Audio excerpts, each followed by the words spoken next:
Where do I? Yeah, it's recording, sir. It is recording? Yes, sir, it started. I can't see it. It's The icon has recording come now. here. It's recording, Suresh. Okay, good. A very good morning to all of you. It's a great pleasure to be with you all this morning. I had the privilege of meeting a few of you during our recently conducted webinar series from Laghu Udyog Bharati, Karnataka chapter. All the speakers from your team did a great job, and Laghu Udyog Bharati members have given a positive feedback on the last 20 webinars which we had. But I'm not here today as a LUB person, though my heart and efforts are always for the LUB and its members. I saw a similar feeling for MSME amongst a few of those who spoke in our webinars from our team. Mr. Suresh Iyer is one person who is always for a company and organization's success, and saw his efforts for the MSME companies past few years. I know of him. When I was working in the NGO, a time came when we wanted articles for our in-house magazine, and I knew Suresh Iyer then and asked him if he could help us. He said he will send an article, and he sent one in a day, co-authored by Professor Mamta Hegde, and that subsequently helped us with his own articles in the next 6 editions of our magazine. We needed more than one article, and he could get us more every time through Dr. Alka and Professor Archie. Our management usually checks articles before it is actually published. But in the case of Suresh Iyer, we never had the problem of editing at all, unless there was a space issue in the page. Later, I moved to Laghu Udyog Bharati, and it was a great to connect with him again during the 2020 webinar series when the pandemic first struck. This year, 2021, we wanted a theme-based webinar. And as we spoke with Mr. Suresh Iyer, he immediately said we could organize it and get the support from his close associates. And that was done. And soon our management was also confident that your team had the speakers to match the request of the topics for our members. So I was sure Paper to Publish team has many experts, and any organization publishing house can rely on it for various types of work and assignments to be completed. In 10 days back, I got a call from Mr. Suresh and he said, please host our event where our authors come together for a presentation of their chapters in the COVID-19 book published by Bloomsbury, and is available on Amazon. For me, it was a great opportunity to be amongst the authors and speakers that made an event memorable for Laghu Udyog Bharati. More so, being a journalist, it is a pleasure to interact and be with the authors. He also said we can invite Mr. Narayana Prasanna for the meet as a guest of honor, and he is here today. He will be addressing us. In fact, an Academia Corporate Interface always helps the students and companies. I wanted to know who are the people in Paper to Publish and asked Suresh about the team. He said many have helped, but significantly, each one from his school and college until yesterday, the hundreds and thousands have helped him. Yet he sent me a few names to whom he is grateful, and all the names are in one slide. I'll just go through the slides. So if you can before that, a small disclaimer. All designs as appears in the left side is from the cover page of the book titled COVID-19 Strategies for a New Normal. The cover page design was done by Bloomsbury and their team.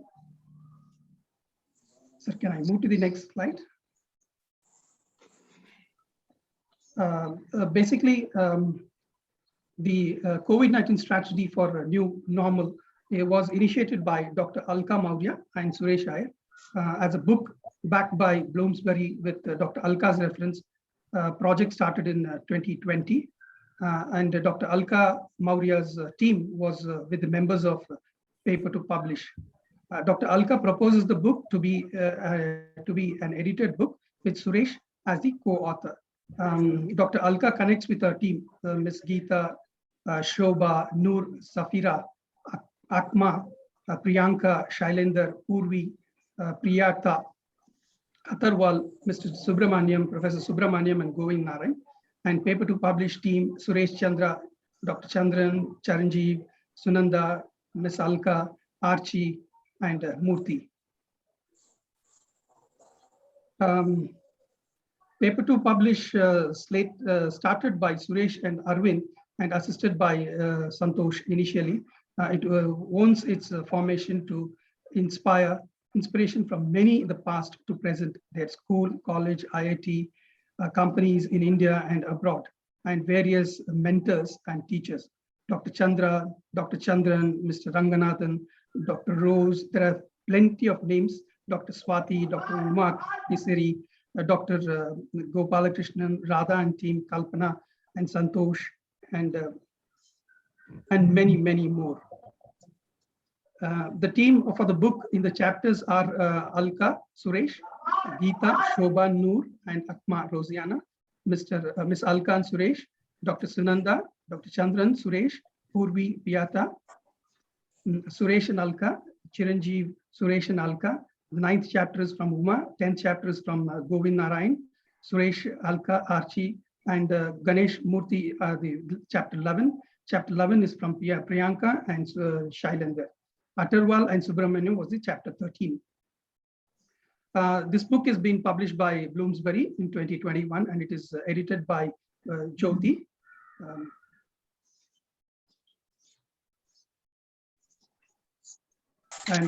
While the world battled for the pandemic, a few here, despite their busy schedules and routines, found time to pen down their observations and thoughts to compile this very important book, which is actually a kind of a research kind of based book. We as concerned authors, and having seen the devastation this COVID-19 has caused through various media and information sharing, pray the world returns back to the normal.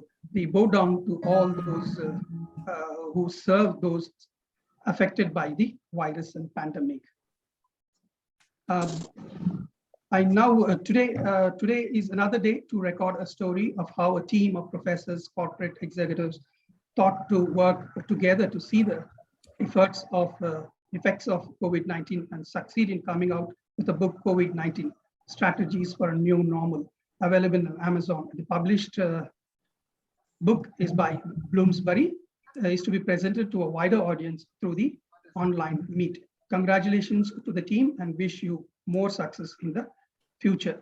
And coming to the guest of honor today, we have for this event to start and encourage the author team, I now request K.N. Prasanna, who is the chairman of Supram Industries and also the general secretary of Laghu Udyog Bharati, Karnataka, to speak and announce to start of the presentation. Many would know him, yet as a brief introduction, let me introduce him. Mr. Prasanna is a first generation entrepreneur and is manufacturing engineering products and also introducing home-based and useful appliances, artificial intelligence, regas, gas refill alarm and weighing machine scales for home and commercial use, REMAS. He is in the business for the last 26 years, and his company works closely with management institutes using the professors and students for his company project. He also presents the MSME's interest and coordinates a number of programs and initiates new activities that help the MSME segment. Can I now request Narayana Prasanna to address our members? Thank you, Shekhar and Tenora Group.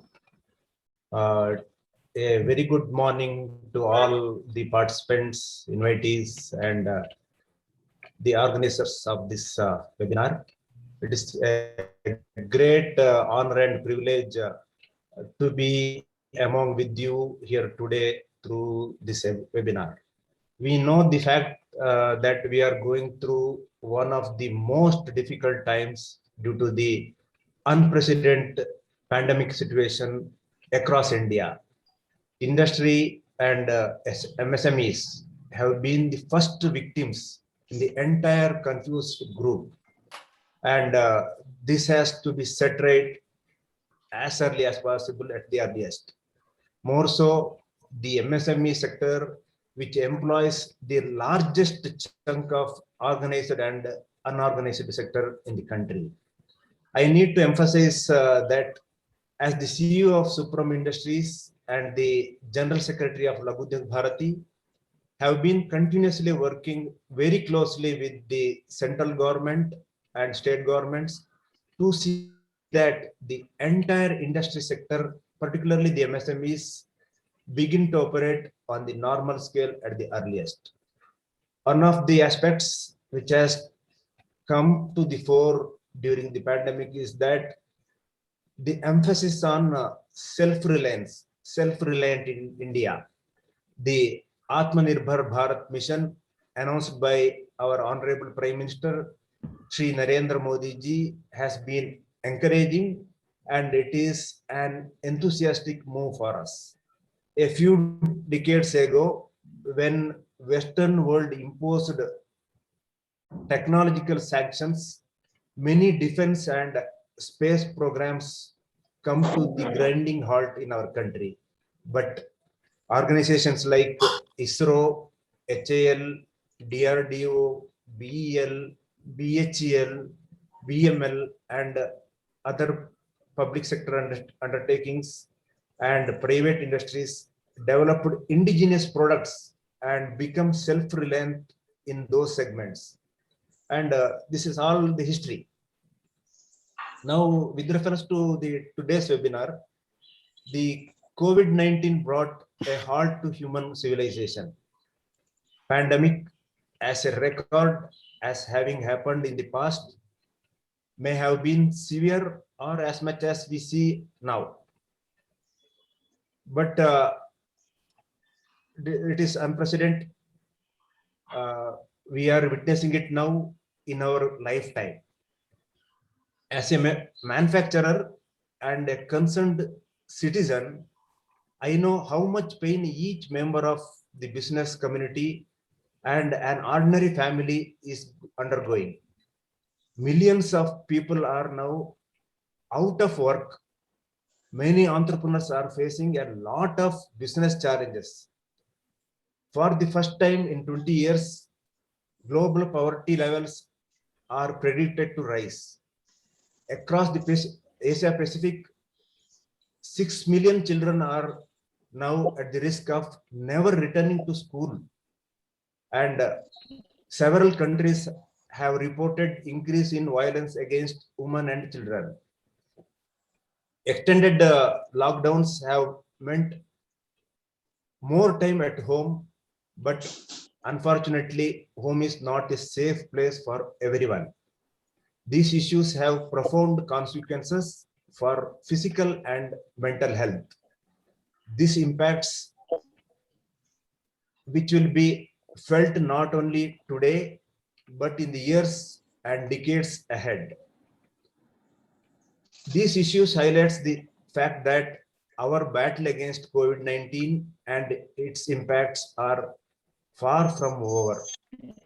Despite all this, it is enlightening to hear that teams like yours in Paper to Publish, Tenora, Mihira have been able to publish a book, conduct many webinars, and also continue your work in the manufacturing, educational, and strategic work for your teams, clients, and the nation as a whole. I am glad to be among the authors and also the Paper to Publish team. As indicated, it is a day of events showcasing your book through a chapter-wise presentation by the authors of the book. The book going for the launch now with the title COVID-19 Strategies for New Normal, published by Bloomsbury, and I hope it is available with the Amazon and e-commerce platforms. Why is it so important? Books have had its importance ever since the historic times. The Vedas, Upanishads, and the Puranas gives us life learning, self-reliance, self-enlightenment, physical and mental health, and all that is still relevant in the day's world as well. And it is prevalent today also. Vedas are known as knowledge of highest order. Reading any book provides information. Information provides knowledge. Of course, knowledge is the power. Power is strength. The team of authors of this book are offering us knowledge, power, and strength to face new normal caused by COVID-19 pandemic. Many of these authors were presented their ideas in our Laghu Udyog Bharati webinars recently in May 21 lockdown. It is a pleasant moment for me to share that the webinars were well appreciated by our Laghu Udyog Bharati members. I wish the authors and all the paper to publish team all the best in their future projects. Thank you all and have a great day. Namaste. Thanks a lot, sir. Thanks a lot for that great insights. And before we start the chapter presentation, I'm extremely happy to inform you that we have an iconic financial guru with us. Let me have the pleasure of introducing him today. Dr. Prasanna Chandra has joined us. We request the concerned author who will be turning, Dr. Prasanna Chandra is a financial guru and respected mentor, author, teacher in India, and being in teaching at IIM Bangalore, and author of the best-selling books on finance, especially for MBA students. He is the head and director of Center for Finance Management based in Bangalore. Dr. Prasanna, we request you to share your valuable thoughts in the present day scenario brought about the COVID-19, sir. Dr. Prasanna. I think he's not yet joined. So, He's not Shekhar. yet joined, sir. Yeah. Oh, so when he comes, we will just call him. We'll tell him that we have introduced you and we will take it up. So we'll Fine, start we with can chapter 1. now go to the chapter presentation. I request Mr. Suresh Iyer and Madam Alka to start the program.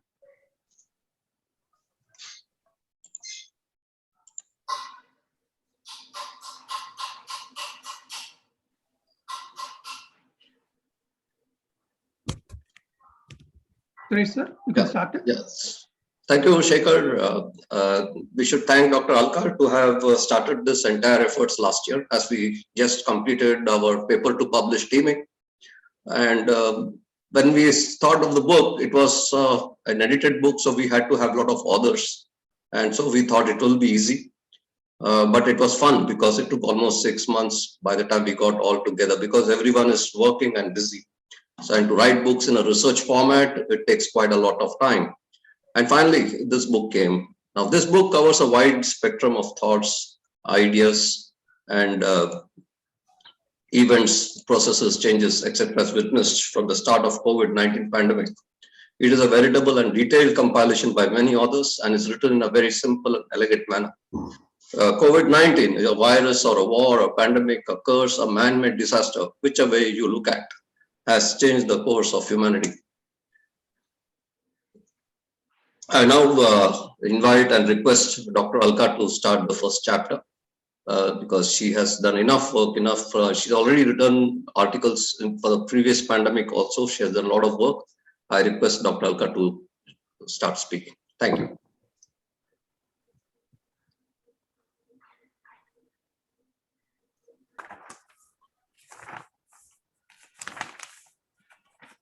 Dr. Alka?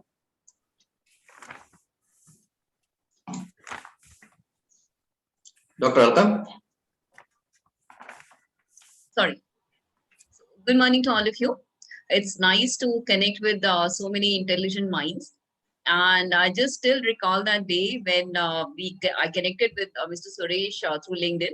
And then he invited me to write an article for Mr. Shekhar.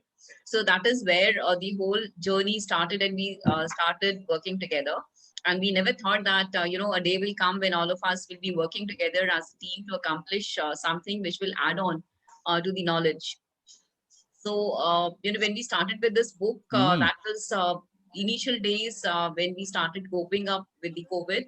We had series of guest lectures organized by our university, and we had seen a lot of eminent speakers from companies like Monte Carlo, Volkswagen, and so on, who were sharing their strategies and how they have coped up with the problem which all these companies were facing. Even companies like Monte Carlo, they shared that they have started making masks. And same was with most of the automobile companies who shared their information that they have started making ventilators. Similarly, for companies which are into real estate sector like lifestyle and so on, so as and when gradually the things started opening up, they shared the information that they have started shopping with a virtual experience. So that is where the whole idea came. And I talked to Suresh that we want to work on this book on what are the strategies being used by various companies, various industries to cope up with the new normal. And that is how the whole idea came up when we started connecting with a lot of people, some of them whom I knew, and the name already have been shared by Mr. Shekhar. Mr. Suresh also has his own team. So all of us also put together their thoughts, and we had a lot of chapters on various sectors, industries like manufacturing, education, marketing, retail, and so on. So that is how the whole thing came up. So the first chapter just was an introduction about what has been the impact of COVID, and what were those strategies, what were the directions in which most of the companies were working on, so that they actually could continue with the same level of momentum. So gradually after the first chapter, which sets the pitch for the entire book, we have various chapters that talks about the strategies for manufacturing, retail, education, and other sectors. So without taking much time, I would like to move on to the second chapter, and I would like the author to present their views. Thank you. Thank you. Good morning, everyone. I'm Geeta Subramaniam, a professor at a private university in Malaysia. We know the world was hit with COVID-19 in late 2019, early 2020. Stay at home and break the chain was suddenly announced on 18 March 2019 in Malaysia. So within 2 weeks, all universities were required to go online. Within less than a week, all officers were asked to prepare for work from home. So in this chapter, in chapter 2, which I co-authored with my postgraduate student, and my collaborator in Australia, Shobha Subramaniam, I presented a discussion on COVID-19 and its impact on work from home, a case of Malaysian employees. So work from home is one of the 10 types of flexible working arrangement. While experts' views on costs and benefits of work from home have been highlighted in my chapter, I also discussed findings based on a qualitative study done in Malaysia in the midst of movement control order, where the discussion reveals benefits and it outweighs the costs. So increased productivity, increased well-being emerged as major themes among the employees because no traffic jams, no rush, working from your comfort. But at the same time, the biggest issue all faced were blurring boundaries and increase in costs. So in conclusion, COVID-19 has accelerated the IR 4.0 and taught the world that online digitalization, IR 4.0, social media, robotics, and automation are not just buzzwords, but they are critical strategies for employment sustainability globally. So in Malaysia, it will be the future of work, but with more concerted efforts from both employees and employers to make it a level playing field. For further insights on Malaysian employees and what next, please get a copy of the book. Thank you very much. We'll move to the third chapter. Yeah, Dr. Alka and Suresh. Alka, please, you can speak a little. I will speak just the points to as a heading. We know that China had a problem with us at the borders. At the same time, it had problems across various countries' borders. So China was in conflict within itself, with India, and with the world. And obviously, being two large populated countries, we had to look at China in the perspectives as a war itself. So there was a diplomatic issue, there was a military issue, an economic issue. Alka, if you may elaborate, I'll be happy. Thank you.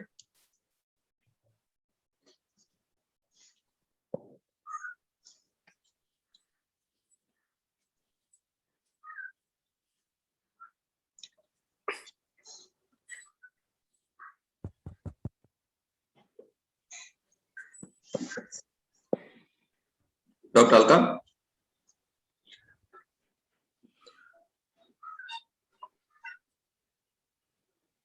Okay. I can't hear her, so let me continue.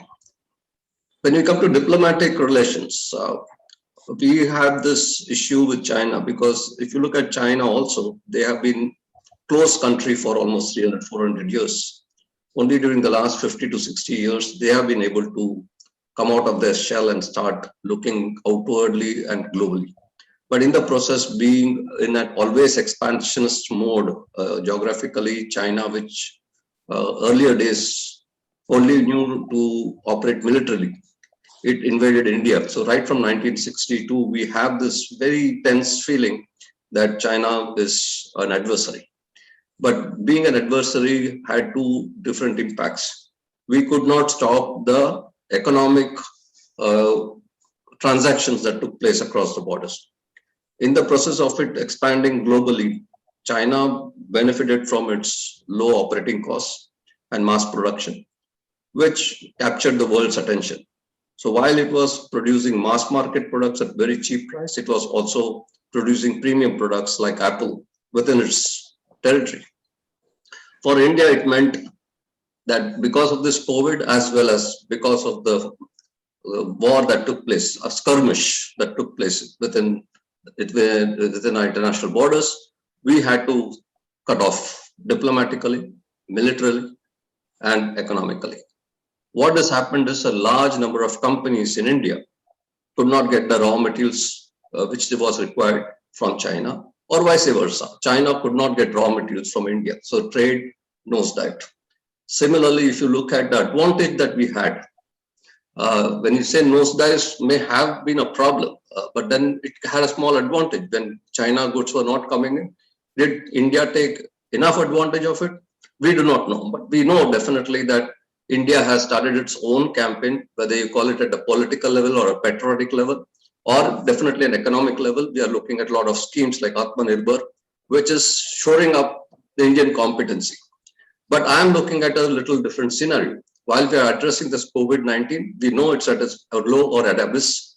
We are looking at a post-COVID scenario when everything normalizes. Will China emerge more stronger in terms of its ability to supply more raw materials, more cheaper and more or less better quality? We do not know. But we as India know that because the nosedive has happened, we need to look at how we can survive this pandemic. So we just know now that the military has spent huge amount to protect our borders.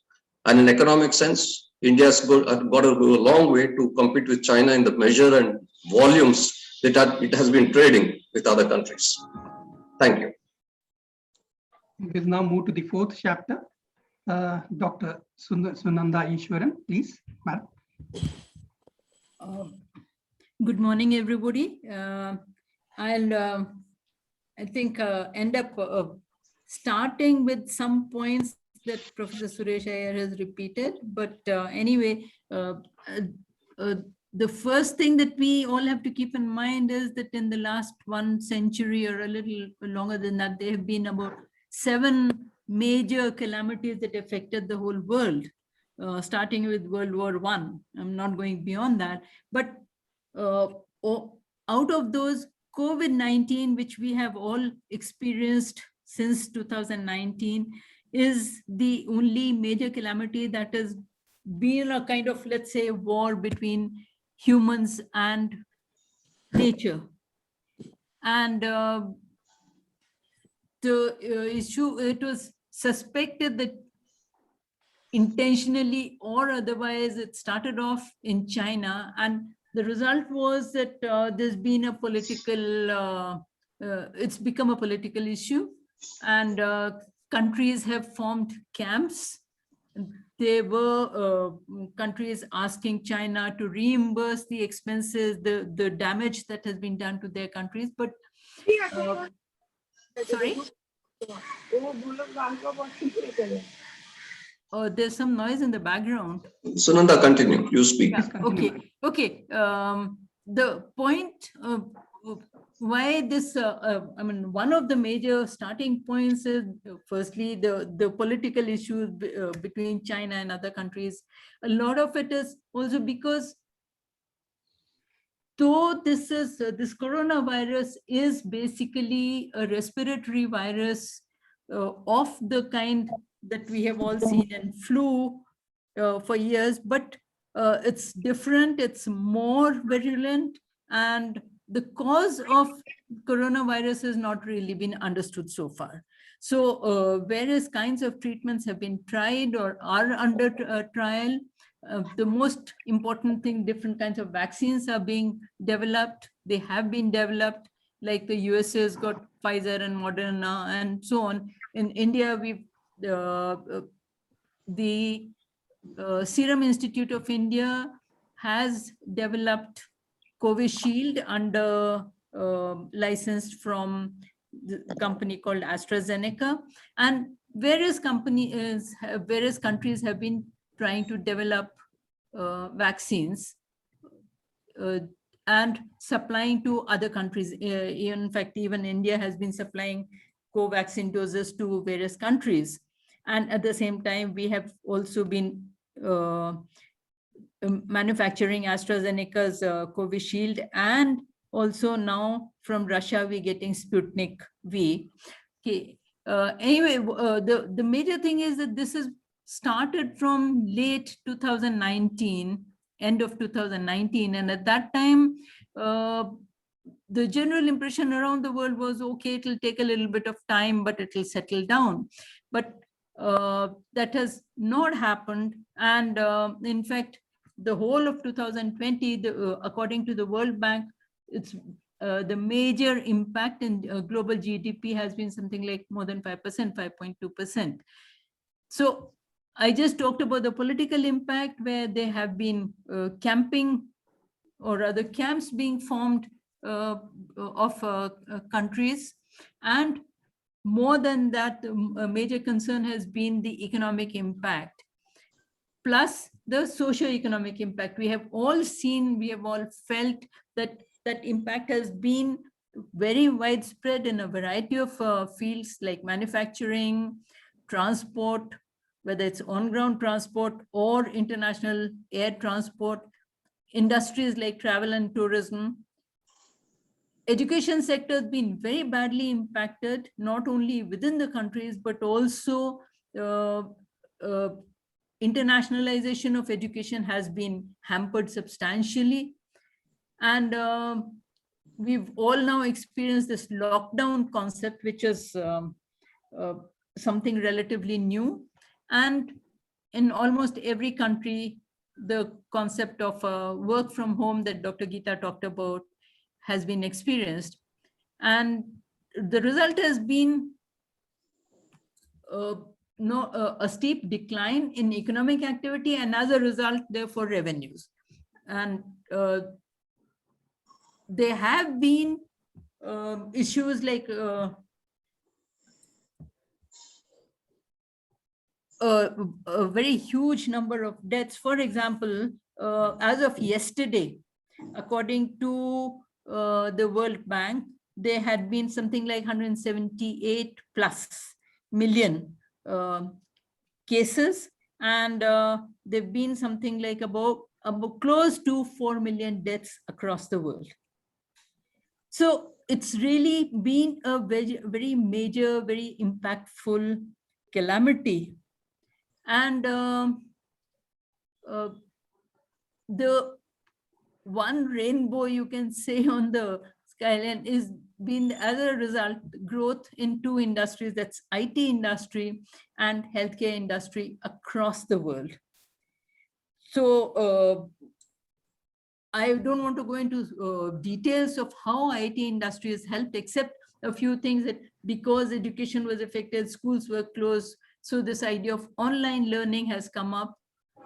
Because markets were closed, the e-retailing came up and is likely to continue. And of course, in healthcare, growth of vaccines developing, and not only vaccines, the ancillary industries supporting vaccines like vials and caps and syringes, all in different parts of the world, they have been developed, including India. In fact, in India, as in every country, there's been a major decline in growth, especially when we have traditionally been fairly dependent on agriculture. But in any case, the decline has been across all sectors: agriculture, manufacturing, services.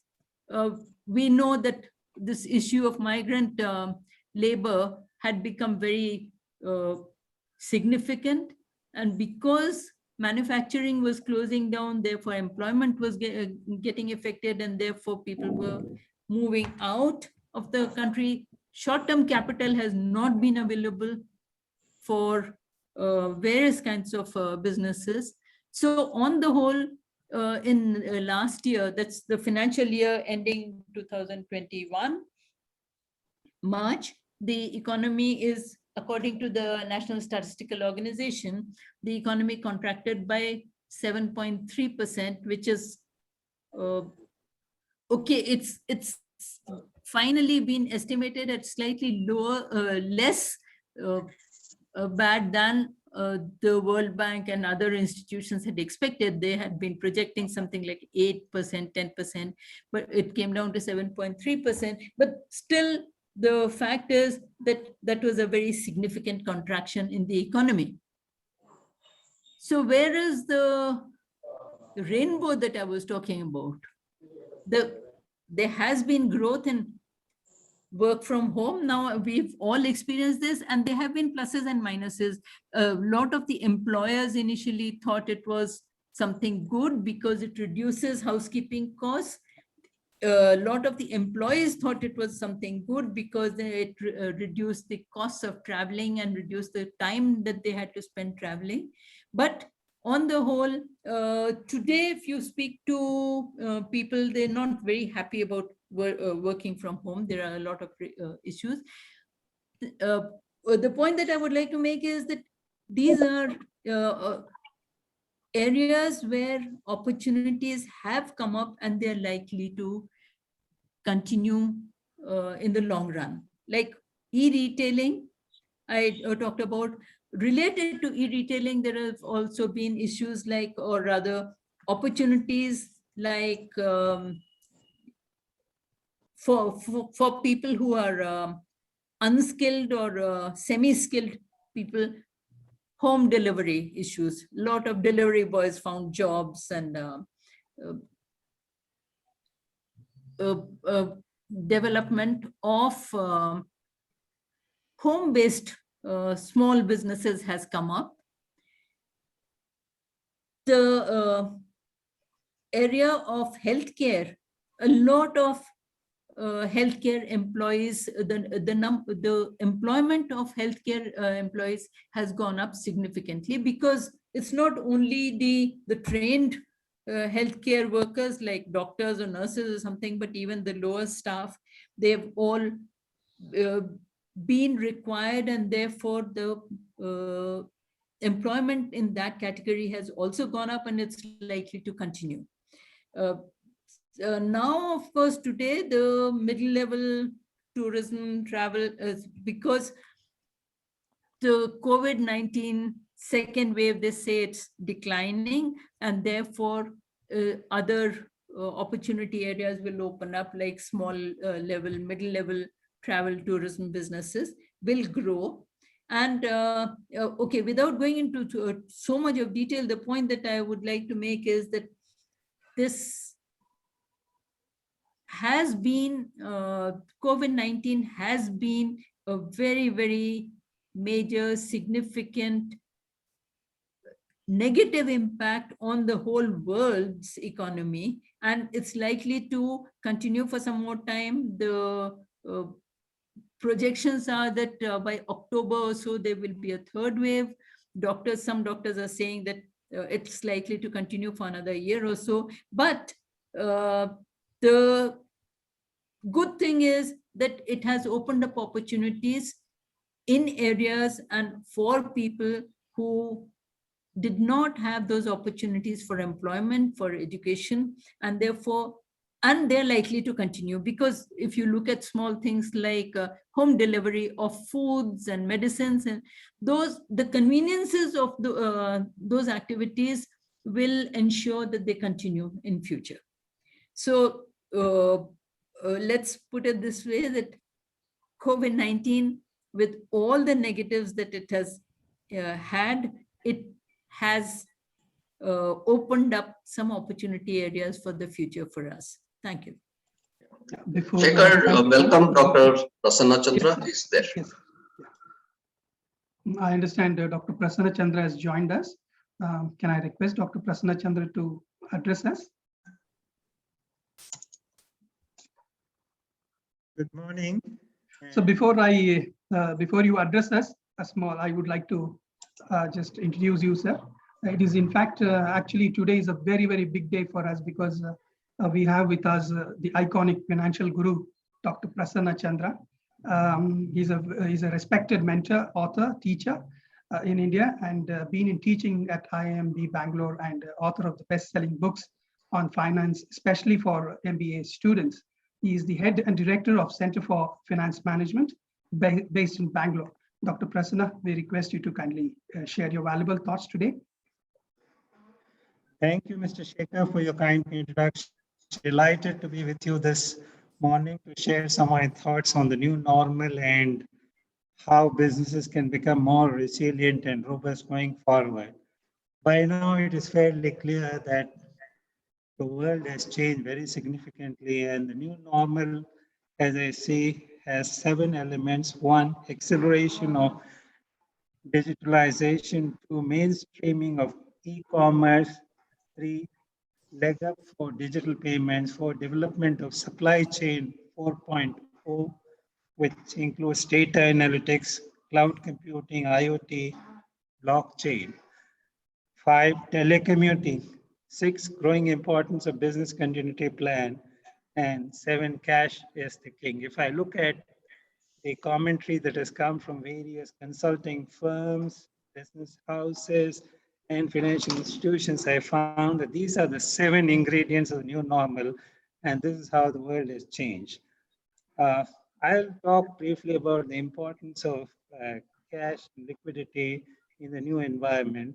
Before doing that, let me make a very bold statement. We live in a world of radical uncertainty, and uncertainty is going to increase in the years to come. And in this environment, businesses will have to manage their cash and liquidity more prudently. Can I go to the next slide, please? Here are some basic tips for cash and liquidity management. 1, prepare a dynamic rolling 13-week cash flow forecast and test against best case and worst case scenarios. This is an absolute must for every business in this environment. You can't have a cash flow forecast on a yearly basis or even a quarterly basis. It has to be a weekly cash flow forecast prepared for 13 weeks on a rolling basis. 2, prepare a list of key suppliers and critical payments needed to ensure operation continuity. 3, identify pockets of excess working capital and establish initiatives to quickly convert them into cash. 4, focus on securing the stimulus money and reliefs available in a given country. Almost every country has announced some benefits for various segments of the economy which are hurt by COVID-19. So you have to find out the benefits and incentives available in the country in which you're operating and avail of those benefits. Next, as I said, the world is progressively becoming more uncertain, in this world, businesses will have to become more robust and resilient. These are the 6 pillars of business resilience as I see. 1, prudence. 2, redundancy. 3, diversity. 4, modularity. 5, adaptability. 6, embeddedness. Prudence. Firms will have to develop early warning signals because the environment is becoming more uncertain. 2, redundancy. Firms will have to create buffers. There was a lot of emphasis on efficiency in recent times, and many firms felt that any kind of inefficiency or slack in the organization had to be eliminated. I believe that firms will have to create some slack, some redundancy, and some buffer to cope with uncertainty. I often say Mother Nature is the best risk manager. We have 2 eyes, we have 2 lungs, we have 2 kidneys. Mother Nature has created a lot of redundancy in our system so that we can cope with uncertainties much better. Similarly, business firms will also have to build buffer. Diversity, have a variety of capabilities and products. If companies depend on a single capability or a single product, they are highly vulnerable to an uncertain environment. For modularity, separate various components of business. Don't make various components extremely interdependent. Separate the components so that overall the system has a certain resilience. 5, adaptability, develop ability to rapidly adjust to new circumstances. And 6, embeddedness, align goals of the business with the goals of all the partners. Firms have realized that they need to cooperatively work with a number of partners, suppliers, creditors, bankers, lenders, tax authorities, local community, and so on. And this point needs to be emphasized going forward for all business organizations. I will end my presentation by quoting. Can we move to the next slide, please? Yeah. Building a resilient business requires a new mindset. Instead of focusing exclusively on maximizing efficiency, resilience involves building new capabilities that may come at a short-term cost, and instead of managing short-term shifts in performance. Resilience requires a focus on long-term value creation and a balancing of short-term efficiency against long-term effectiveness. Thank you. If there are any questions, I will take them. Otherwise, I wish all of you a very productive interaction. I congratulate the sponsors for selecting a topic which is very relevant. You know, this is a crisis which should not be wasted. You know, I look at things more positively. This has been a major crisis, and the world has learned a lot. We are very adaptable and resilient as human beings, societies, and organizations. And going forward, I see a lot of benefits coming out of this crisis. Thank you so much. Thank you very much, sir. It was a great honor for Thankful us. to you, sir. We will interact with you offline as well. Shekhar, we can continue. Thank you very much, Dr. Prasanna Chandra. We are indeed very, very grateful to you to have spared your valuable time, and despite your family meeting today, you took time to be with us today. We are indeed really blessed and look forward for your support and guidance and blessings always. Thank you very much, sir. Thank you. Thank you so much. We now move to the chapter 5. Dr. R. Chandran and Suresh Iyer, please. Dr. Chandra, please.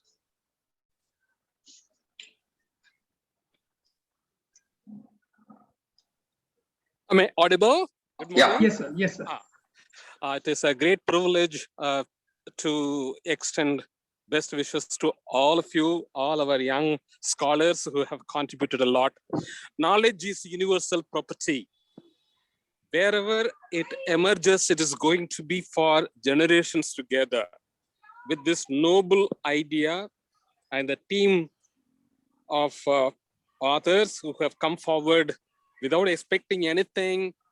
Just they have gone through all the literatures available, all the newspaper cuttings, they interpreted, they put so much of efforts for making this book practicable and useful to academia as well as industries. Saying that, me along with Suresh Iyer, we had analyzed about 25 trends during post-COVID. Now it is about 16 months past.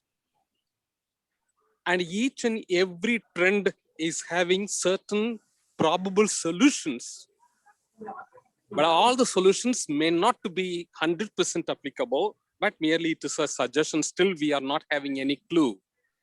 The challenges posed by this COVID had made not only small enterprises, not individual businessmen, not even citizen, even great multinational corporations who established name for decades together had completely shattered.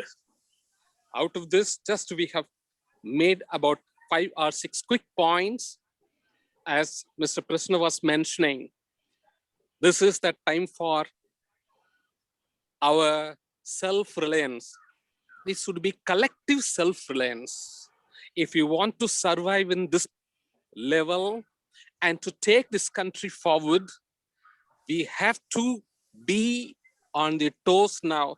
Post-COVID is going to be much more challenging because everybody has lost lots and lots of business opportunities. They have to rebuild. Each and every economy is going on announcing that we have to be collectively responsible for our future growth. Everybody wants, every economy is striving hard. After establishing excellent back office work or back manufacturing center in China, the Shanghai or it is Sichuan province or Guangzhou, any part, they want to make each province to be superpower. That level, the competitiveness is going to be. Now, the point here is, all the multinationals, once upon a time, having their superpower center called headquarters. This is going to be completely tarnished. After some time, Atlanta-based multinational called Coca-Cola will not be applicable because the consumers are not going to be in America. It is going to be in other countries. For example, 2 countries are constituting about 40% of the total population. 1.4 billion of India, 1.6 billion of China, both together about 3 billion population out of world population of about 7 billion. That is nearing or crossing 40% of the population. They will determine the success or failure of Coke. So it is advisable to focus more on other countries. The headquarters concepts are going to be completely damaged, dented. Next is Western affluence is a challenge. So far, anybody thinks of in any business, any technology domain, they used to call either Western-based companies or Far Eastern-based companies like Japan, whether it is a Honda, or Mazda, or Nissan, or Daihatsu, or Mitsubishi, or any other, even auto industry, for example, Western and American companies were, Americans were considered as affluent people. Their currency was so strong, either it is dollar or euro. Tomorrow, the same thing is not going to be here because the major superpower positions are going to be with either any other developing country. Next is alignment of countries only for convenience. Countries may change their colors at any point of time. No country can be trusted as consolidated alliance partner. Any country may jump anywhere. I don't want to mention, this is going to be there. And ultimately, the economic superiority or fast development, whichever country is keeping as an inclusive policy, would be always the real performance, a real determinant factor. Next comes back office. Third world countries are going to be ideal centers, maybe Thailand, maybe Indonesia, maybe Singapore, maybe Malaysia, even maybe Brazil, maybe Argentina, we do not know. But these places, they have to come and operate aggressively. So more than the root, the branches and the stems are going to take over a period of time. Fortunately, India with the strong young power, technical or non-technical or business brains, just India can be listed one amongst two within about a 10 years time. We could see the symptoms to reach that level. Survival through cost-wise operation. Companies, $100 billion may not to be applicable. Even if it is $10 billion, out of it, at least about $2 billion is going to be a profit or not. So the number games or the size is not going to be a major success. The more than the size, the margins or bottom line are keeping huge difference between the cost and the profit revenue is going to determine the company's survival in future. Last but the least, wherever the food products are made, such kind of economies will survive. All the other supporting systems may be possible little later. Now, point here is, working at home is not a permanent solution. It is temporary consolation. Working at home, you cannot go and till the land. You cannot produce rice or wheat or maize or jowar or basra. This is going to determine, therefore, friends, first you fulfill your stomach, then we will think of the business development. Wherever the countries are, India still could survive, sustain, and started preaching other countries how to develop only because the first, we should not forget, still 300 million metric tons of food grains are produced in the country. We do have certain amount of surplus. All the other aspects will follow. With this, just I conclude because we want to listen to so many luminaries around. Thank you very much for the organizers and Suresh, Alka, all the dynamic people in the forefront. Thank you so much. Thank you, sir. We'll move to chapter number 6, education sector post-COVID-19. Dr. Purvi Pujari and Priyeta Priyadarshini. Thank you, everyone. And today I would like to speak about education sector post-COVID-19, with the chapter which I've written with my co-author, Professor Priyeta Priyadarshini. So like every other industry, post-COVID-19, education industry also had millions of consumers looking towards it, millions of stakeholders looking towards it, what next? And what would be the new normal? And this industry had to upscale itself immediately so that there is no loss to these young consumers who were struggling with to identify where do they stand in this pandemic? What do they have to lose because of this pandemic? So today I would like to speak about two aspects of education sector. One is supply side and the second is demand side. So from supply side, definitely what happened, the challenge was that I would like to speak about the demand. What happened is that the demand of international students definitely went down. So demand quantitatively and qualitatively suffered a big loss. And the geographic diversity, which we were expecting at a university level from the international students, went down, which also impacted the social learning of these students. And coming from a higher education, a management institute, we definitely felt that the interaction which used to happen between the international students and the local students went down, and the local students were more in number from last 1.5 years. Coming to the supply side of education sector, I would like to again speak about three aspects: the technological infrastructure, the human resource, and the psychological setup. So technological infrastructure, all the institutes, all the parts and parcel of education sector had to quickly upscale themselves, had to create the hardware and software of the technological infrastructure. And talking about the biggest input into the supply side is the human resource, the faculty.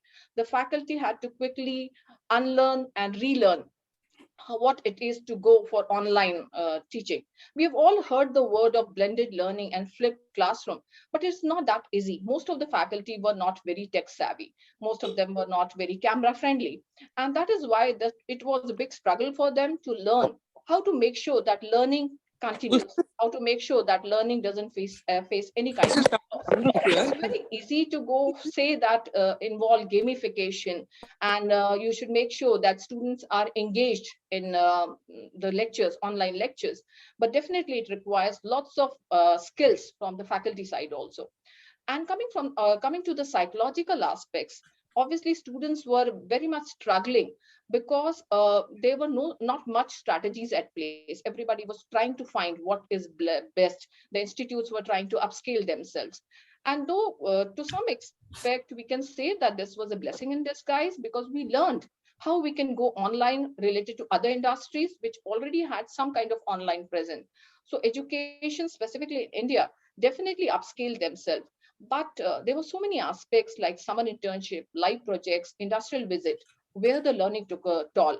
So students were definitely suffering. And the concept of flipped classroom and blended learning definitely come to the education industry's rescue. And in this like post-pandemic time, the strategies of education sector must ensure the accessibility, availability, and personalization of education. So it should not a faculty reading a PPT. It has to ensure that everybody is equally engaged. All the learners are equally engaged in that provision of education. And obviously, I must say that in a rush to survive, the strategy makers must not forget the marginalized and digitally disadvantaged in their march ahead. So we have to take into account some of the digitally challenged people might not have the access to digitization. And as I always say, I would like to conclude my speech by the learning must go on. So we should make sure that education sector has continues to keep on the learning with millions of consumers. Thank you. Thank you, everyone. Thank you, madam. Thanks a lot for that inputs. I will move to chapter 7, impact of COVID-19 on marketing and retail sector in India. Mr. Suresh Iyer and Dr. Alka Maurya, please. Dr. Alka, are you there? So if you look at this impact of COVID-19, we also have another author speaking on the retail sector specifically. But if you look at what has happened in the marketing side, we all know that marketing has many branches, and out of which one, which is sales, has got highly impacted. So what has happened is typically the number of people going and selling face-to-face, or people going and selling into distribution channels and then going and selling the products to the consumer, that has got a big shock. So while ads are still playing an important role because a lot of people are buying online, and there are still some of the products in the FMCG sector which is still sold to the medical shops. So you will have some traction of those products selling, with advertisement agencies still playing an important role. But online sales have gone up, which means the marketing has to still to play a more important role and more concerned role. Because on the one hand, you cannot have a FMCG product which is selling at the close to the shelf life, which is at the end, and have a sort of a pandemic situation, which means you cannot have almost expired products on the shelves, which is going to be a major problem for marketers, because in a normal system, they could take the stocks back. Now, the retail and traditional marketing systems have seen huge cash transactions, which is not there. Now, cash transaction having come down, the online pay companies have taken a huge business. If you have seen, there are almost 6 to 7 types of platform where you can pay now. Packaging. Because of more home deliveries, more people have to deliver goods in proper condition, in proper quality and proper quantity. The packaging industry has also increased its scope and its versatility. The increase in online sales and direct to home delivery means people expect quicker deliveries. So when you have quicker deliveries, means how do you deliver the goods without a corresponding logistics in place? Now, the logistics part is not part of marketing, but it's a service industry. So when you say marketing, marketing impinges on all the industries. And definitely once marketing becomes successful, the finance department also is happy. The company is also profitable. So most companies may do well in terms of addressing this aspect of marketing. In COVID, we have seen traditional companies have, or the rich companies or the better companies have found a way out, but low and small scale industries are struggling. So the world has reduced consumption in beauty products, garments, footwear, travel services, etc. And almost all unwanted products face wipeout and businesses are exiting. Today, what has happened is many people, even the very useful products, if you look at the number of people going to work every day worldwide, maybe 1 billion. And if all the people who are going out, if they don't groom, they don't comb their hair, they don't put shampoo, they don't put face powder or lipstick, mascara, nail polish, whatever. If those products are not used daily, consider the amount of inventory that is piling up, or if it's not piling up, the amount of machines and factories which are closed. So what we are looking at is the marketing and retail sector comprises of not only the beauty and the FMCG product, but a huge number of products, and that is compacted. And once the COVID-19 is over, we may expect a huge deluge of people moving out, coming out. So this COVID-19 has definitely impacted marketing and retail sector in a very, very big way. It is like saying any other topic could be spoken by anybody in a very tough manner. It's not easy, but the FMCG and the retail and marketing, everybody speaks. Anybody can speak. So it's all for us to witness. We are all at home and the shops cannot come home, but the shops are coming to the delivery boys. We are going online. Today, online has become retail for us. Online has become shopping mall for us. So this is the impact that COVID has created at home, but doing as much shopping as normal. Thank you. Thank you, sir. We'll now move to chapter 8, authored by Dr. Charanjeev Singh, Suresh Iyer, and Dr. Alka Maurya on the subject, manufacturing sector. Dr. Alka, ma'am. Charanjeev, I think, is not logged in. Yes, sir. Dr. Alka, ma'am, is there. Dr. Alka's, I think. Okay, you can continue, sir. Yes, I'll just check. Yeah. Okay, typically what we are looking at the manufacturing sector. You know, earlier days, manufacturing was programmed to a demand level or a supply level. If the supply of raw materials there, the manufacturing can start functioning properly. Or if the demand is very huge, the manufacturing will definitely go back into sourcing and producing and selling. But what happened is in this process of manufacturing sector recently in the pandemic time, which me and Charanjeev were talking about, is some few keywords happened. There was a high volatility, uncertainty, complexity, and ambiguity. Now, all these four may not be concurrent or together all the time.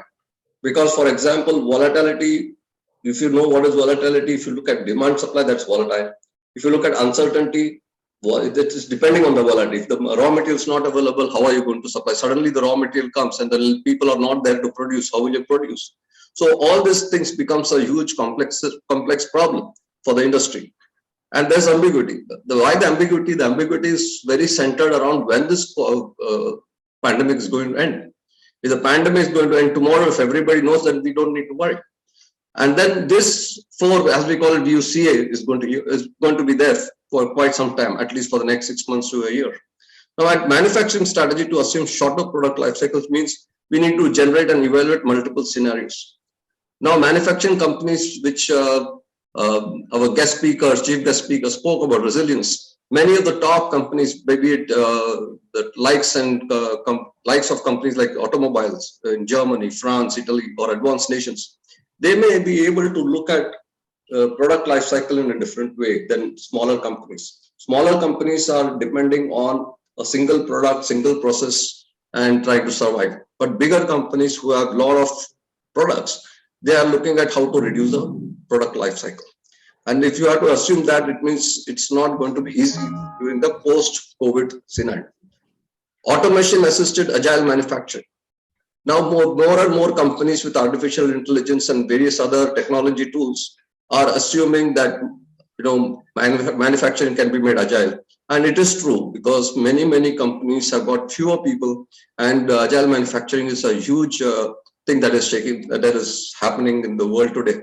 And if you look at some of the companies, they are only focused on agile manufacturing. And it is almost akin to say that if you are not in agile manufacturing, then you are in an ordinary company. So we have this automation which is going to be ruling the roost even after the pandemic is gone. Now, people reskilling and adapting to the new environment is going to be a challenge. If you look at even our own computer manifestation, which has taken place from the big set-top boxes to now a mobile phone, which is doing all the computer work, you see that skills are changing. Today, what our parents learned through stenography and shorthand, those skills are no more required, because many people are using iPad and what you call mobile phone itself. Laptops are also used, but then today, where is it? WhatsApp has now become a norm for many businesses also. So you can't have a person saying, well, do you know WhatsApp very well to take up a job? But then we are looking at reskilling and adopting to the technology which is latest. So even colleges, when I say college, I mean the engineering colleges, the science colleges, they also have to adopt to the teaching of subjects which is relevant to the norms or industry today. So there's one new skill every 3 years. If I were to say this was during the normal times, during pandemic times, we have fallen back. It's not that, okay, because technology is not showing up, it's not available, we can go back to the old skills. No. A new skill means, if you look at the website of National Skill Development Corporation, you will see the number of skills that is required by the industry and how they are producing more and more people with so many skills into the market. So value add with higher level activities and robots to do the routine. These are all part and parcel of advancement of science and technology. With every precision tools that are coming in, every AI controlled machines that is coming in, very much sophisticated software that is coming in, you can see the amount of progress we have done in terms of helping man to deal with machines. For example, in a recent report, we saw how one Volvo car has got millions of lines of codes for its operations. Millions of codes for a small Volvo car, I mean ordinary Volvo car. I'm not saying ordinary by its sense ordinary. It has become ordinary because the standards that Volvo car has adopted, where the rich man buys, that car has got huge number of programs. I mean, it's lines of code for a program which controls it. So for suppliers, design for shorter supply chains. Now everybody has to align with the major manufacturer because money flows from the person who buys and to person who sells. So when you say design for shorter supply chains means, can we adopt just-in-time inventories, which was the earlier things, because earlier norm in many car manufacturing companies. So that is a new thing that is happening and it is more considered better. And a responsive supply chain, customer needs changing rapidly. Pandemic is not the platform to understand changes, but it is definitely a platform to understand how we have to adapt to a very difficult situation. And if it's going to last a long time, how are we to adopt into this? And that is the response that we need to be giving. Supply chain is essentially at every point of contact from the person who's selling a product, the person who's buying the product. And this, in fact, has a huge impact for manufacturing sector. And fortunately or unfortunately, across all my colleagues and people who shared various platforms, we know manufacturing is the worst hit. And a lot of things need to be done, especially helping the companies through finance and other routes for it to succeed. So manufacturing sector is doing a great job, but it's now at the very low of its activity in many places. Thank you. Thank you, sir. Now we'll move to chapter 9, Dr. Uma MH on the Indian economy. Dr. Uma. You would like to touch, sir? Suresh Iyer, sir, would you like to just? I think she was here for some time. Let me check. Uma had a meeting clashing with this. Okay. Fine. Okay, I will just try to help you here because from what Dr. Alka, would you like to make a point here, because there's something of the economics also which you can speak.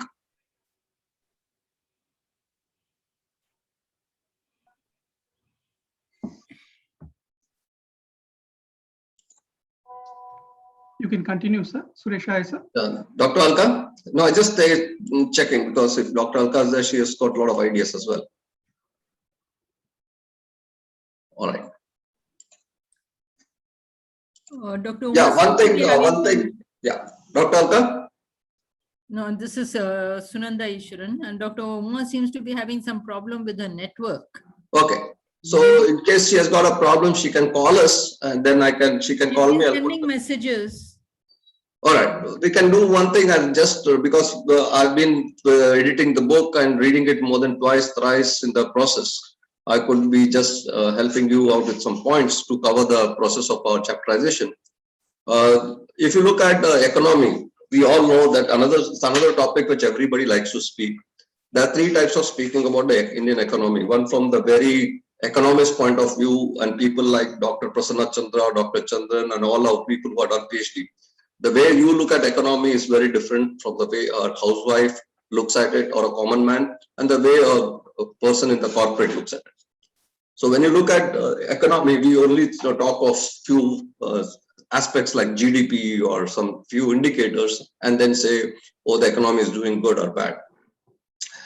In a macro perspective, this economy has to be looked at a thing called globalization.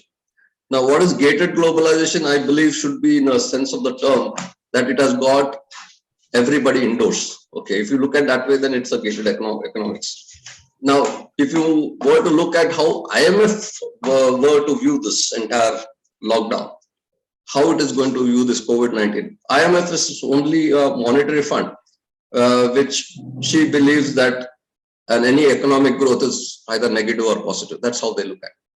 Now, Indian economy is optimistic about the early recovery. When we started this COVID last year, what was the situation? Everybody said, no, it's not going to last long. It lasts only 5 months, 6 months. And then the planning commission or whatever the minds that work for the Indian economy said, this all GDP, whatever thing, it will bounce back within 4 or 5 months. Now, this perspective, which we look at India's perspective, again, as I said, we look at from 2, 3. When we say India, means we are looking at the collective brains of the minds of the people, and that's the government. Now, the government's perspective of this pandemic was different. They thought that the GDP, which was, if we announce some relief package and if we do certain things, it will bounce back to even 10%. Now, those percentage of 10%, 7%, 4%, even America looking at its own figures at 2%. All this percentage of GDP and all these things have not helped the country. What has actually done for India from the India's perspective point for the growth part is what the government has initiated steps. So the government went on initiating steps like Make in India, Startup India, which is now almost encompassing under your Atmanirbhar. Now for the COVID-19 cases, which has been increasing for us, from January 30, I think last year, 2020, which was almost the first case till now, you must have seen how India has progressed only on the COVID front. If you look at only the COVID economy, who has benefited is the healthcare sector and the pharma sector, or you could look at that particular sector.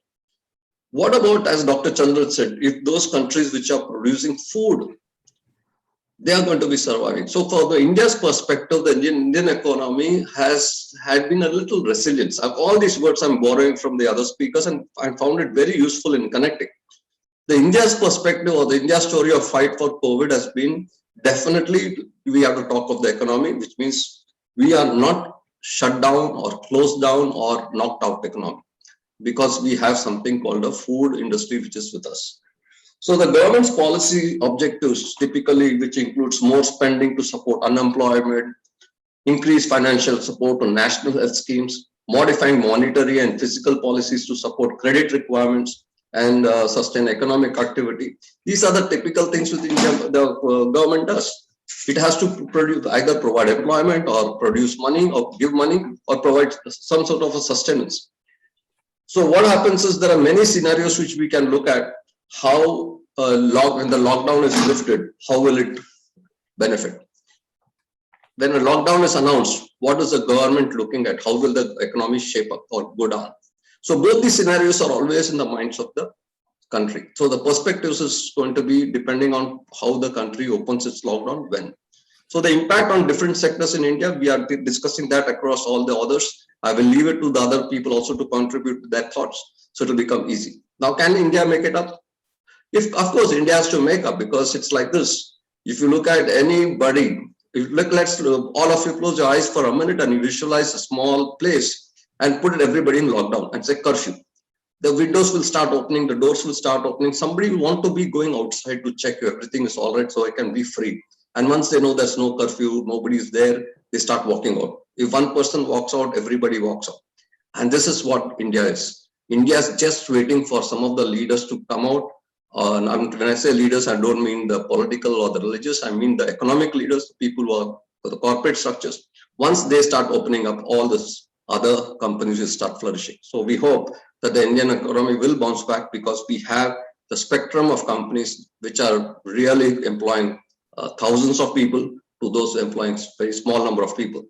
With this, I think the economy will be showing up well once the lockdown opens up. Till that time, it's very, very cagey. Thank you. Thank you. So we'll move to chapter 10, Govind Narayanan, on the subject retail sector in India. I think Govind Narayanan, I've not seen him as well. Yes, sir, he's not come. I think you have already touched on this retail Yeah, sector. so I already touched, so it will be just to read out the slides for the posterity, for the record of it. The unprecedented outbreak of COVID-19 reported first time in December 2019. Actually, that's the actual date. People talk of Jan 20th, which is for the record. The first case in India was detected in Kerala. So we take as Jan 20. And progressively in about 7 months, 6 times, around July, we were only 6 lakh cases. Okay. So that has been history. But anyway, what we are seeing is December 2019 in Wuhan city in China has paused the entire world economy. True. The turbulence has indicated two kinds of major impacts in Indian economy: health impact and economy impact.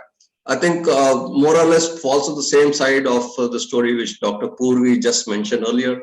It falls on the demand and supply side, or we can bifurcate into need and satisfying that need. So we are looking at impact on sales, which has been very high. We know that. Manpower rationalization. Many people have remote people. As we discussed even in some parts, that big companies have cut down even on production, so that they now outsource it to smaller companies. So manpower rationalization has been very, very high. In fact, many people have gone back homes. Change in consumer behavior, very evident. Financial crunch, it's very evident. And I think more people by now, as we wrote the book, we saw it happening, but now we all know what's the story. Disruption in supply chain, very, very evident. We are seeing new products coming in different formats. Even what we want at home is now available. Earlier it was not. We had to necessarily go and buy. And information deficit. Despite having so much of information and everything, still there is a lot of things which we are not able to fathom. And that is the reason why we say that sometimes overfull information also is not very convenient. I look at this, the way this chapter has been written is very, very intense. And I look at people wanting to read the book should very well go to this chapter and other chapters also to get a good feel of how all the topics have been handled. Thank you.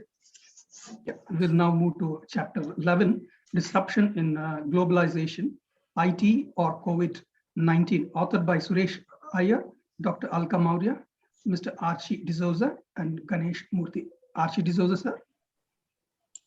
Yes, a very good day to everybody.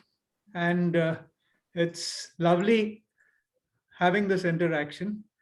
Now, when we talk about disruption, many of the points that I had prepared today have actually been dealt with very well by Dr. Prasanna Chandra.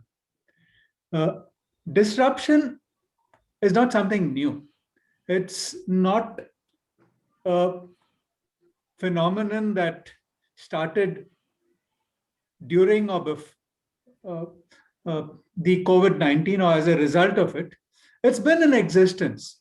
From the time the first computer was introduced, we saw disruption in information technology. When cell phones came into being, we saw disruption in communications.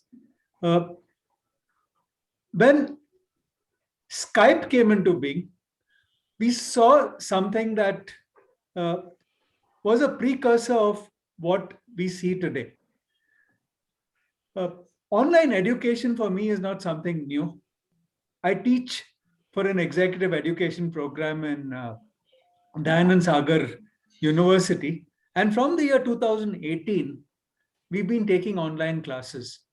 What COVID did to us was we used to go to the campus and from a studio take classes. What COVID has done is it's brought teaching from a studio, it's brought it home.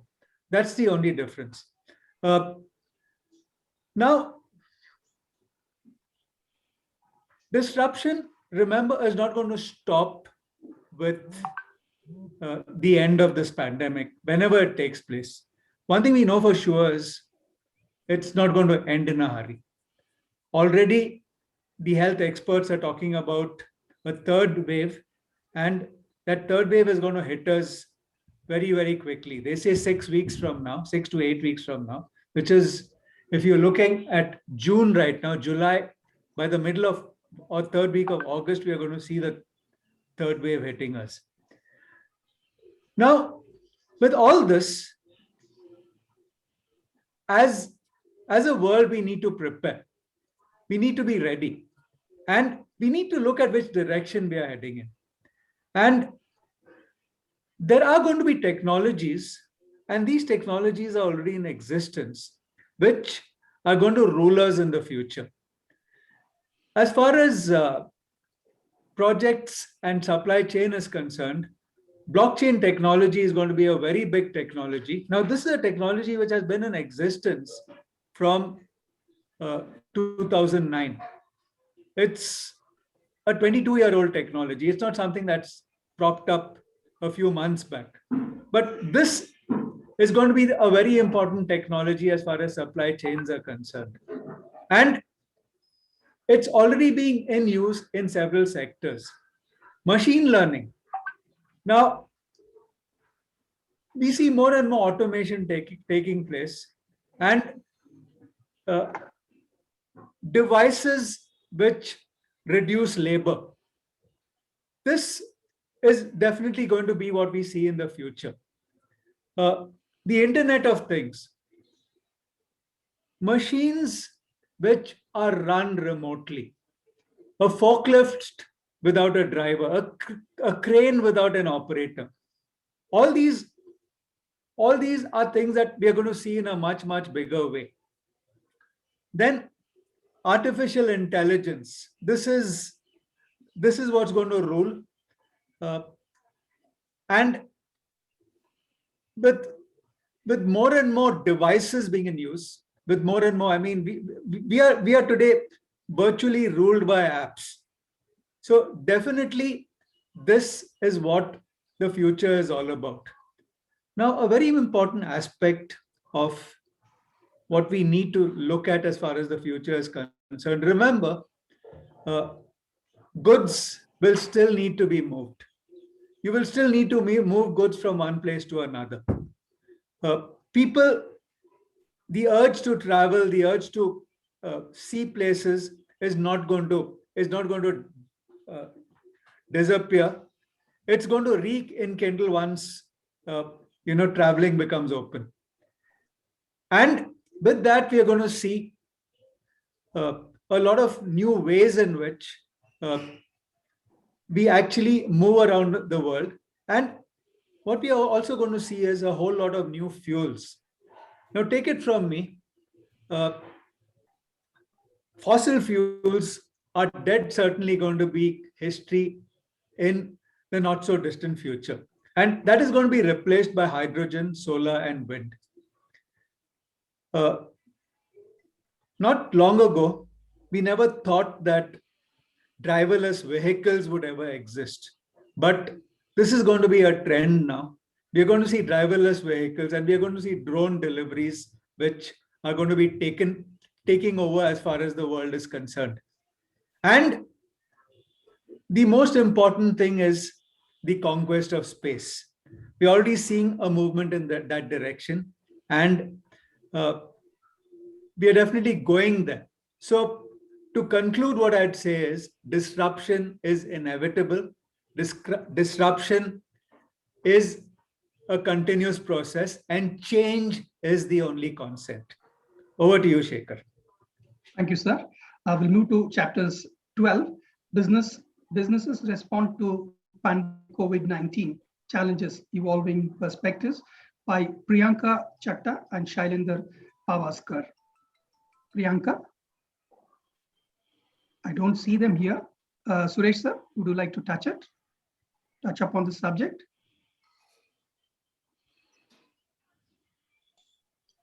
I think Priyanka was there for some time back. Yes, but I can't see them here.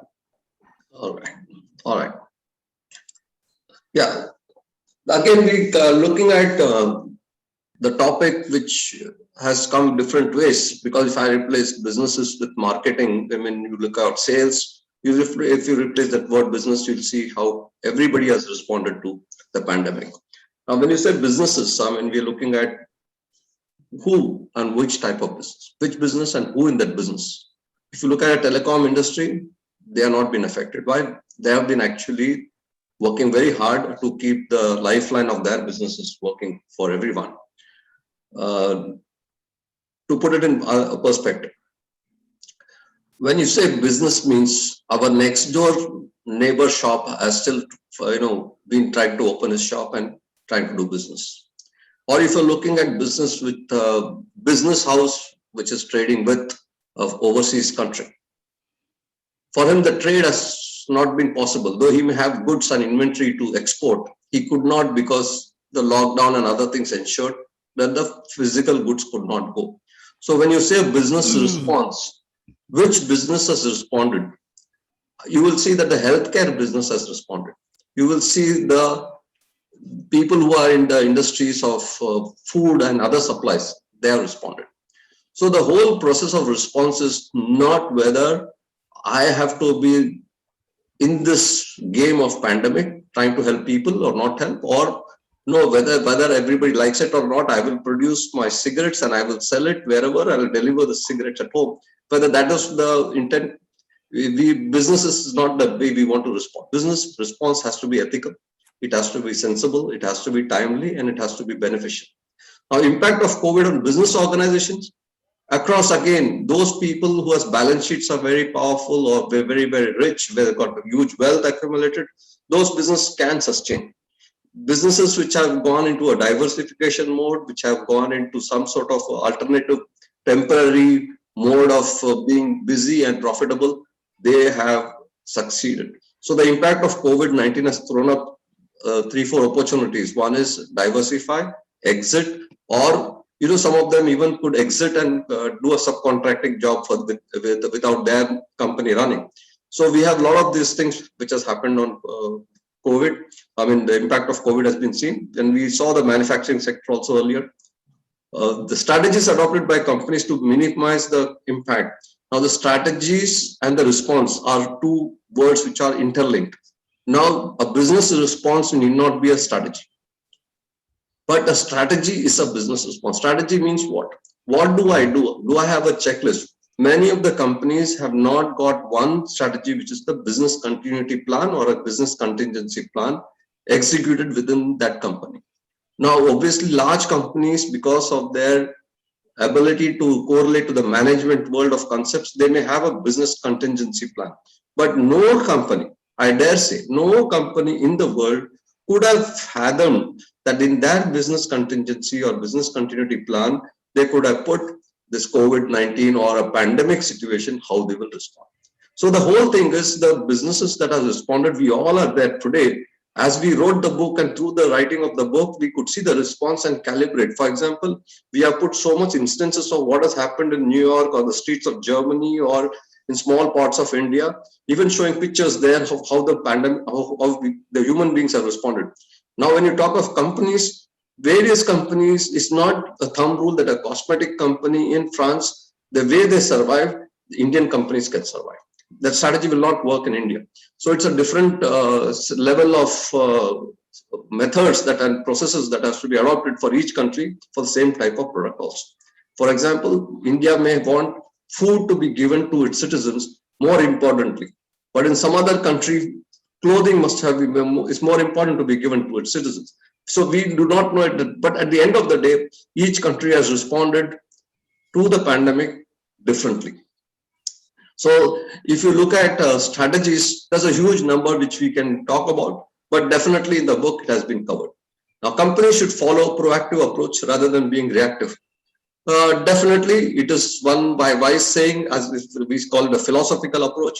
What is the meaning of proactive? Proactive means to understand the situation and work around that situation with all the stakeholders, because companies always have to deal. When we say company, means the people involved in one company have to talk to people involved in other companies, and that is where proactiveness comes. For the reactive part, we don't need other stakeholders. The one single company itself could react in a manner by shutting its operation down or not supplying to another company, weakening the other company. That's a reactive situation. A proactive solution could be when companies or the association of those companies sit together, find out a way to see how they can keep running optimally by sharing resources and so on and so forth. So I think a lot of big points have been covered, and I think we should look into how all these topics have been dealt with by reading the book. Thank you.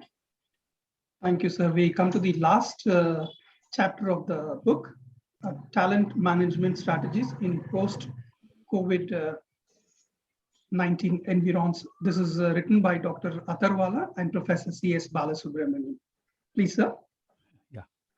Good afternoon. It has been nice listening to all the previous authors, and all have emphasized on strategies being developed for post-COVID environs. Now, what we are looking at, that talent management has been the crux or focus, which has been rather left out or not discussed. So we thought we could focus on this talent management, which is a comprehensive list of activities: manpower planning, shortlisting, appointing, career planning, development, remuneration management to employees for the entire organization. So in that way, we found that the growth and success of any sector, particularly the IT sector, depends on talented employees. And particularly during the last 2 years, the IT industry and ITES industry, which is a supportive industry to IT or any other industry, has gone sea change in the scope of activities and implementation of the directions. So in that way, we found that it is very important to bring up this focus, how IT and ITES industries have changed. So we looked at the current scenario of IT industry in the last 2.5 years, and also the kind of changes that it will take place in this sector. So when we looked at that, we found primarily the workplace worker equation in IT sector has gone revolutionary change, drastic change, unexpected change in talent and human resource management. So that way we have to kind of differently look at the whole perspective in how IT industry can gear up. IT industry has not always been revolutionary industry, because what happened in 1980s and what happened in 2000 and what happened later in 2020 has been phenomenal. So we thought IT industry is going to be the most important sector in which the changes have to take place. So when we did that exercise, we found that some of the new changes are how do we get the change? How do we react to the change? Now, how do we meet the change is more important than how do we react to the change.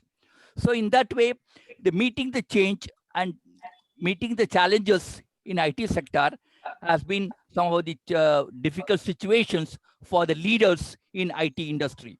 The IT leaders that we have scanned through are Infosys. Then we have also had Tata Consultancy Services, which have been competitor to Infosys, Wipro, which has been another competitor, L&T, which has been engineering giant, and Software Technology Parks, a public sector industry setup, Genpact, which is a foreigner setup, Tech Mahindra, which is hybrid of foreign technology and Indian. Like that, we looked up the examples and see how these case studies or caselets have demonstrated their challenges or demonstrated their dynamism. So in that way, we try to look at the whole perspective. And then of course, there are some conclusions which we find are important. That is, the first thing is the retaining talents, because in IT industry, there's a heavy lot of changes that are happening among manpower. So if the retaining talents has to happen, motivation, mentors, all these would help. Then also reinforcing the revenue streams who can contribute. Then another thing could be the focus has shifted from building business resilience, which has been emphasized by Dr. Prasanna Chandra. Like that, we have to create new dynamism. And lastly, the most important is human to human. The empathy approach is very important in IT industry. Many a time we think the talents are important and the human approach or the empathetic approach is rather ignored, but it is not true. It is in that the motivation comes from empathy, and that way we have to see that people-centric policies have to be emphasized by the IT industries, and then only it will be setting forth a new era for IT industry. Thank you very much. Thank you very much, sir. I personally thank all the authors. My personal thanks to them for their presentation of their chapters. We now have three important speakers, guest speakers also. Let me invite Mr. Ramesh Subramaniam first, please. Mr. Ramesh Subramaniam, please. You put up the slide.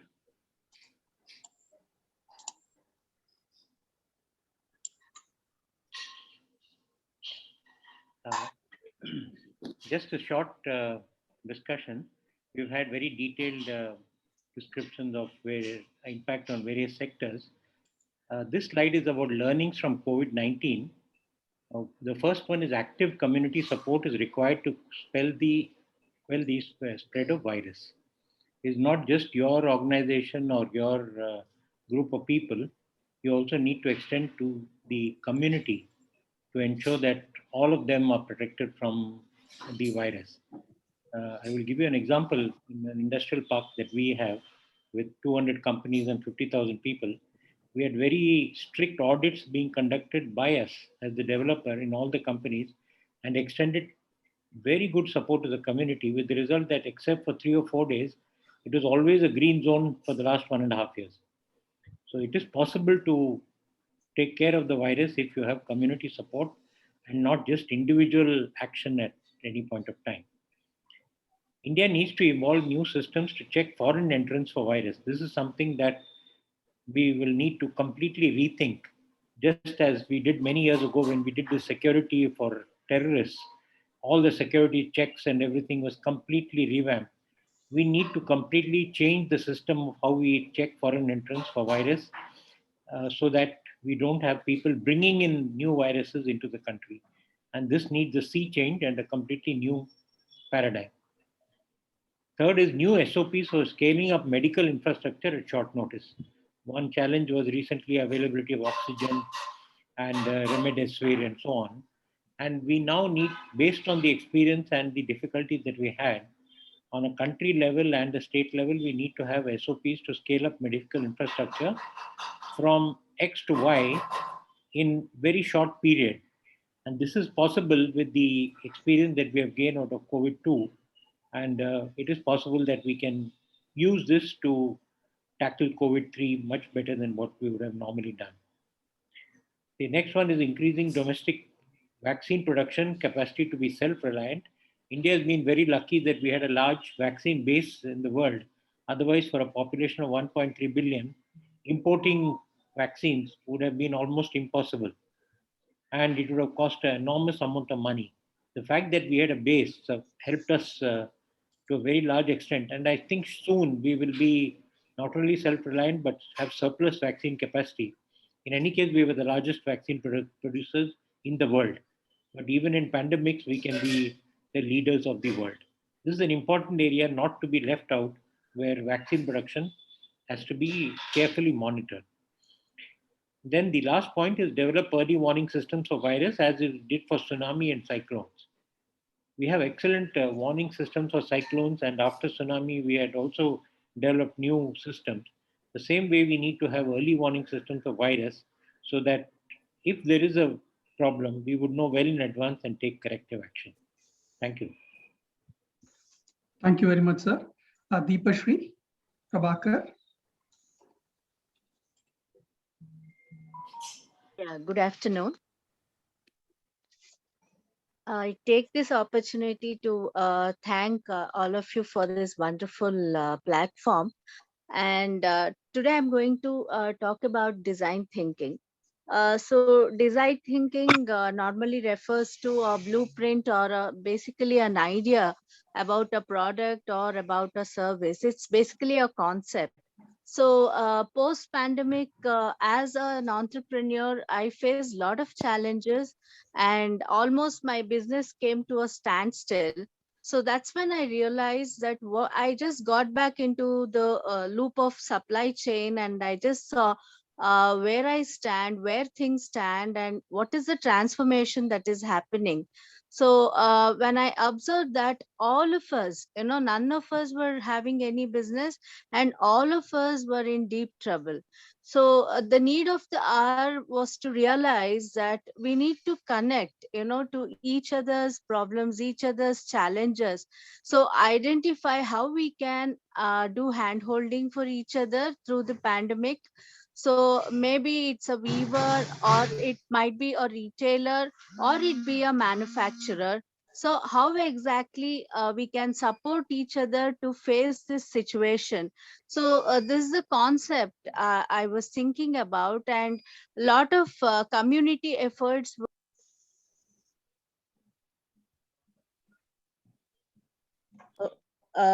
platform. I did a group called Sahayog, wherein we did hand holding for the tailors, for the operators.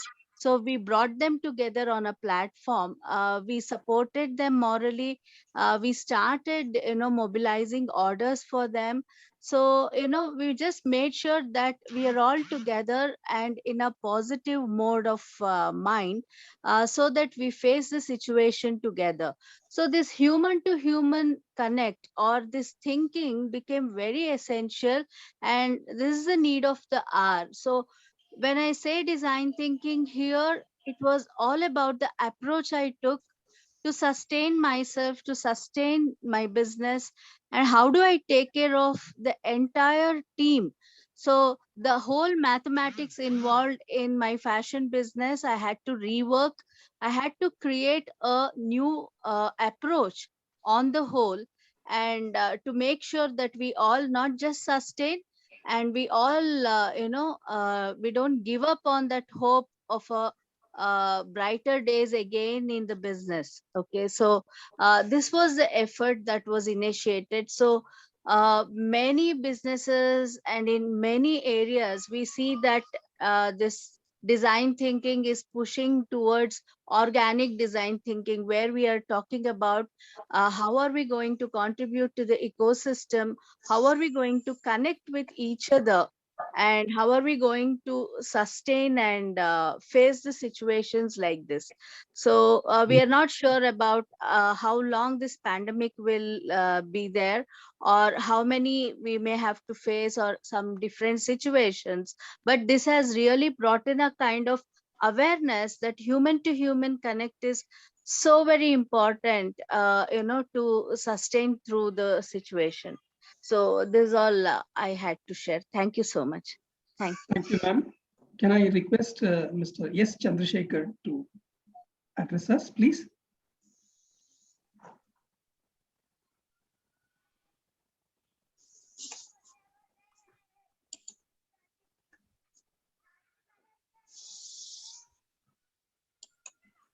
Mr. S. Chandrasekhar.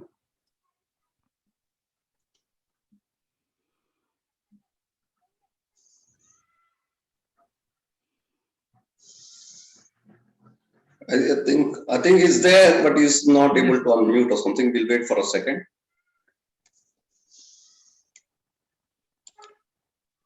Yeah, you please unmute, sir. I request you to kindly unmute your mic, sir, please. Chandrasekhar, sir.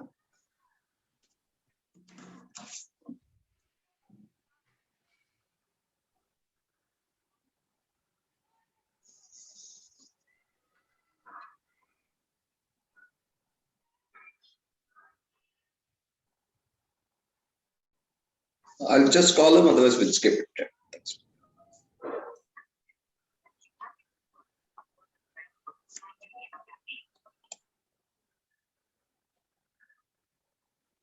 Please unmute your mic, sir.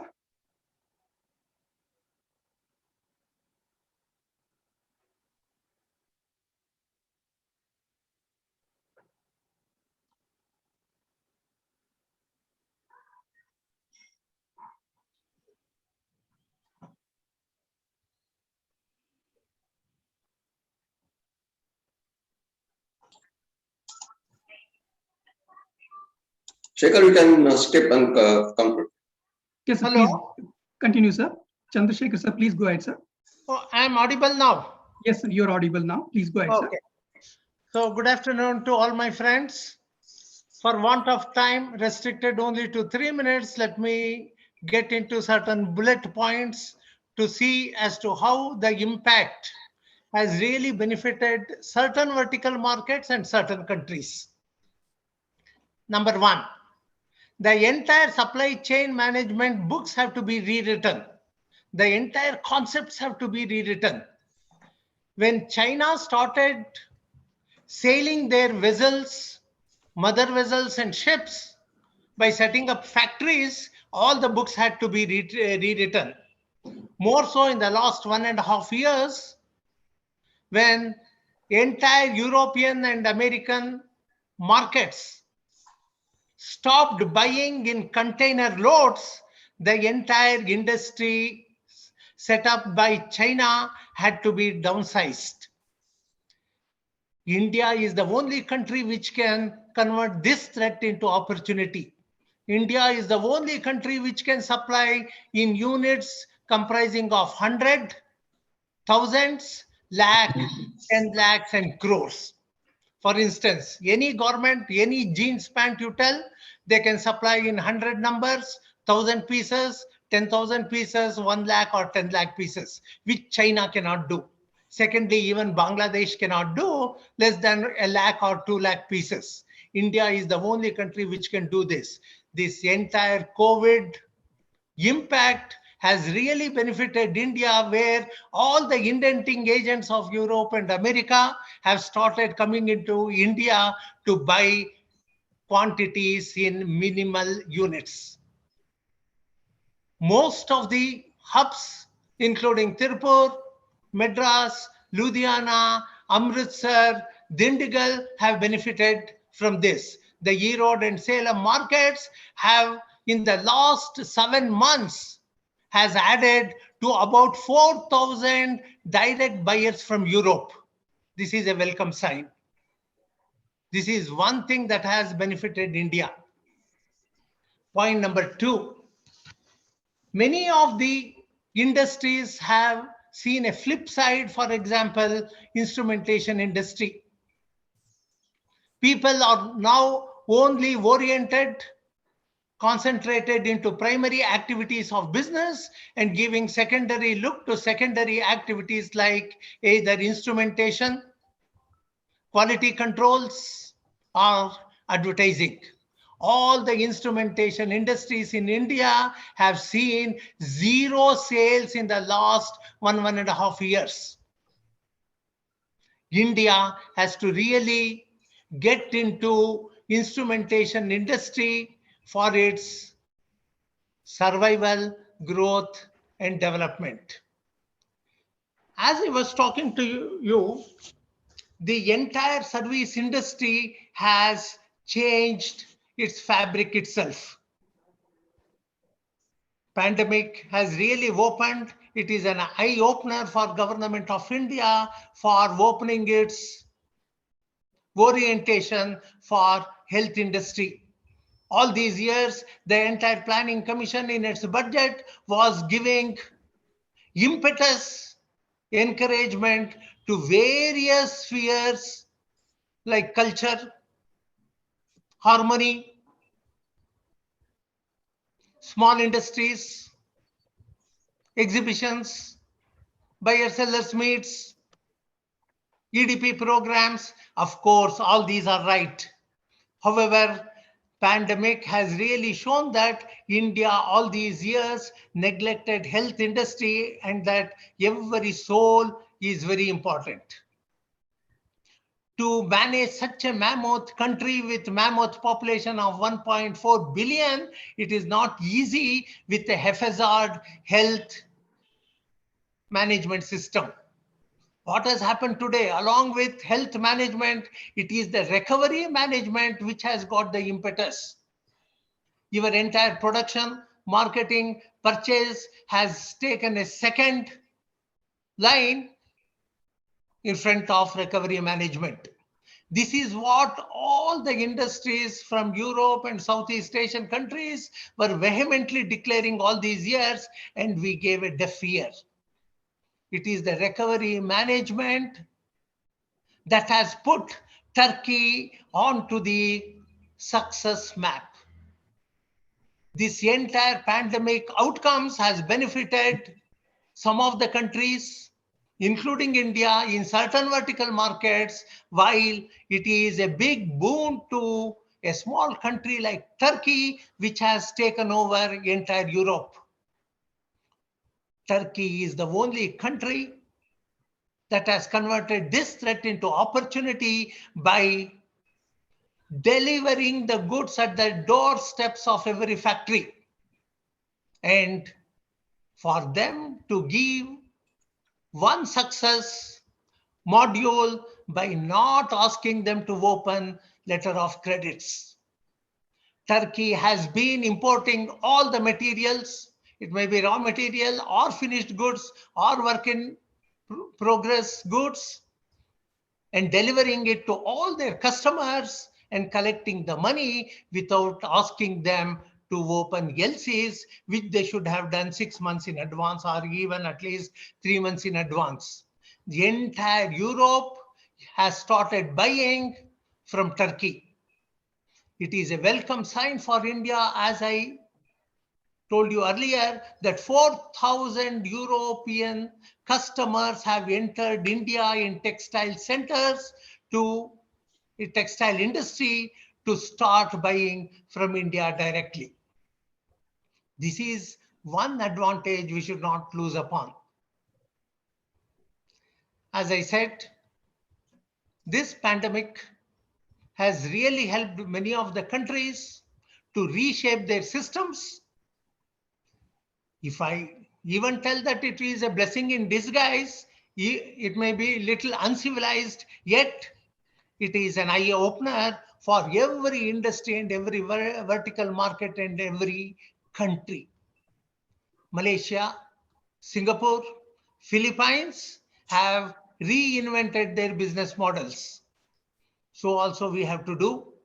It is high time that we reorient our primary activities and secondary activities to put it into a logical sequence and methodology and use all the threats to banish our obsolete systems and reorient ourselves. Thanks a lot.